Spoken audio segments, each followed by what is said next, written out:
நான் விஜய் மேல வச்சிருந்த லவ்வெல்லாம் ஒண்ணுமே இல்லை. நீங்க 2 பேர் தான் இன்றைக்கான மகான சீரியல் வந்து விஜய் வந்து கால் பண்ணுறாங்க வீட்டுக்கு, அதாவது காவேரி வீட்டுக்கு. அப்போ வந்து அவள் தான் கொடைக்கானல் கிளம்பி போயிட்டாலே உங்ககிட்ட சொல்லலையா அப்படின்னு விஜய் கிட்ட சொன்னோடனே விஜய் ஃபாஸ்ட்டாக போயிட்டு பஸ் ஸ்டாண்டில் பார்க்குறான். பஸ் ஸ்டாண்டில் பார்த்தோன்னே காவேரி வந்து பஸ்ஸுக்காக வெயிட் பண்ணிட்டுருக்காங்க. விஜய் பார்த்தோன்னே காவேரி வந்து அங்கேருந்து எழுந்து தப்பிச்சு ஓடணும்னு பார்க்குறா அவங்ககிட்ட பேசாமல். அப்புறமா விஜய் வந்து ஏன் என்னை விட்டுட்டு போகிற அப்படின்னா என்கிட்ட பேசுறதுக்கு இஷ்டம் இல்லையா?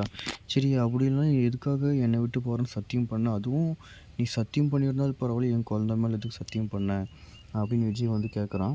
அதுக்கு வந்து காவேரி வந்து நான் வந்து நீங்கள் நல்லா இருக்கணுன்றதுனால தான் நான் சத்தியம் பண்ணேன், எனக்கு வந்து உங்களோட நான் வந்து முக்கியம் இல்லை அப்படின்னு சொல்கிறான். அதுக்கப்புறமா அந்த சத்தியம் வாங்கின பொண்ணு வந்து இனிமேல் நீயும் விஜயும் தான் பர்ஃபெக்டான கப்பல். ஏன்னா நீ வந்து உன் வயிற்றில் குழந்த இருந்தாலையும் நீ வந்து சத்தியம் பண்ண நான் வந்து விஜய் விட்டு போகிறேன் அப்படின்ட்டு.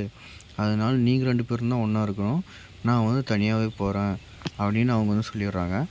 நான் எவ்வளோ கஷ்டப்பட்டு எல்லா சீரியலோடைய வீடியோவும் போடுறேன். அதனால் நான் என்னோடய சேனலை வந்து சப்ஸ்கிரைப் பண்ணுங்கள். ப்ளீஸ் ப்ளீஸ் சப்ஸ்கிரைப் பண்ணுங்கள். தேங்க்யூ. பாய்.